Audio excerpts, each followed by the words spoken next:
Sabe aqueles momentos meio tensos em sala de aula, que a gente não sabe muito bem como lidar? A boa notícia é que eles podem se transformar em grandes oportunidades de aprendizado. Hoje, a gente vai mergulhar nas ferramentas da comunicação assertiva. É algo realmente poderoso, capaz de revolucionar a dinâmica de qualquer educador. Vamos começar? E tudo começa aqui, nesse princípio fundamental. A verdade tem que ser dita, claro, mas é o amor que a entrega. Pensa bem, a verdade sem amor pode virar uma arma. E o amor sem verdade, bom, ele perde o propósito. Achar esse equilíbrio perfeito é o nosso grande desafio e objetivo. Então, o nosso caminho hoje está bem traçado. A gente parte da base de tudo, falar a verdade em amor. Depois, vamos ver como derrubar barreiras, entender o que nosso corpo comunica, gerenciar situações difíceis com graça e, para fechar com chave de ouro, liberar o poder incrível do encorajamento. Ok. Primeiro de tudo, vamos alinhar os conceitos.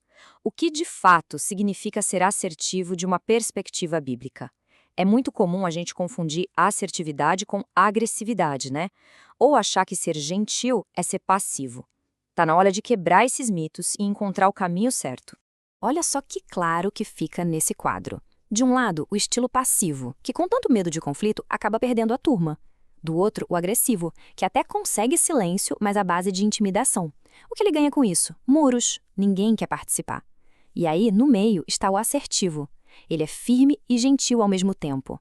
Ele corrige, mas com graça. E o resultado? Leva todo mundo ao entendimento. É nesse equilíbrio que a coisa funciona. E se a gente for procurar o modelo ideal de um comunicador assertivo, não precisa ir muito longe, não. Os próprios métodos de ensino de Jesus são uma verdadeira aula magna de como equilibrar verdade e amor de um jeito magistral. E reparem só nessa combinação poderosa. Jesus não hesitava em ser firme, direto, ao debater no templo.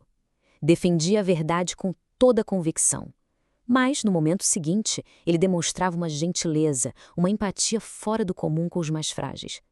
O que isso ensina pra gente? Que a assertividade de verdade se adapta. É saber a hora de ser firme e a hora de acolher.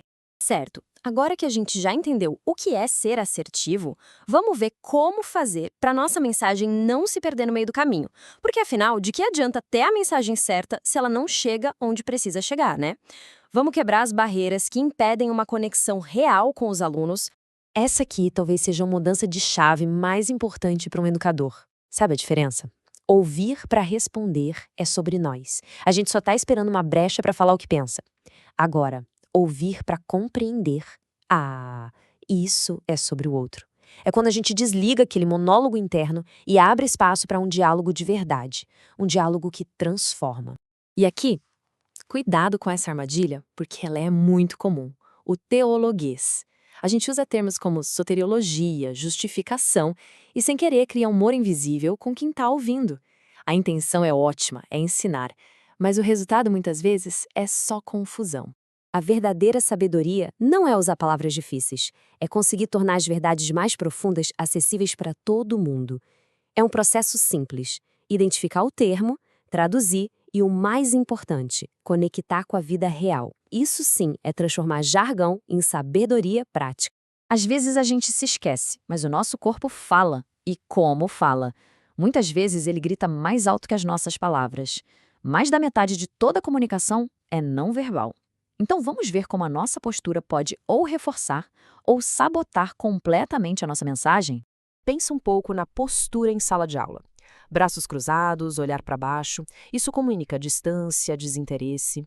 Agora, uma postura aberta, contato visual, um tom de voz que varia, isso é um convite. É um convite para o aluno se engajar. Que mensagem o corpo está enviando nesse momento? E aqui está o segredo daquela autoridade que não intimida. Um olhar firme, mas gentil. Ele comunica duas coisas ao mesmo tempo. A primeira é: eu tenho confiança no que estou ensinando. E a segunda é: eu me importo com quem está aqui. É a combinação perfeita de autoridade e compaixão. Muito bem. Agora vamos para o campo de batalha, né? A prova de fogo. Como é que a gente aplica tudo isso naqueles momentos difíceis? Tipo quando um aluno dá uma resposta errada ou faz uma pergunta que não tem nada a ver. É aqui que a teoria vira prática de verdade. Esse momento é crítico. A nossa reação pode encorajar um aluno a continuar participando ou pode silenciá-lo por meses. A pergunta é: Tem um jeito de corrigir o erro sem quebrar o espírito de quem está aprendendo? Tem. E olha, é mais simples do que parece.